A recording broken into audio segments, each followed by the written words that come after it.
నా ప్రియ సహోదరి సహోదరులారా,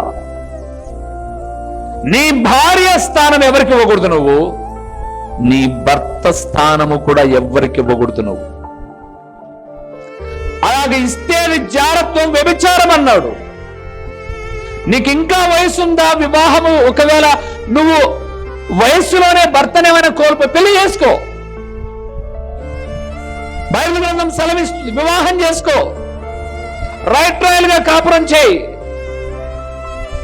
కానీ ఆ స్థానాన్ని ఇప్పుడు మీకు అర్థమైంది, భార్య స్థానం ఎవరికి ఇవ్వకూడదు, భర్త స్థానం ఎవరికి ఇవ్వకూడదు అని. ఎందుకు ఇవ్వకూడదు అంటే ఈ శరీరము కలంకం అవుతుంది కాబట్టి. అలాంటప్పుడు ఈ శరీరాన్ని వెలపెట్టి ఆత్మను కొన్నవాడు దేవుడు కాబట్టి ఆయన మాత్రమే శరీరం మీద, ప్రాణాత్మ దేహముల మీద హక్కు ఉండాలి తప్ప లోకపు స్టైల్ అని కనపడే రీతిగా కప్పుకోవాల్సిన నువ్వు ఇప్పుకొని తిరగకూడదు. అర్థమైందా? ఇప్పుకొని తిరగకూడదు స్టైల్ అని.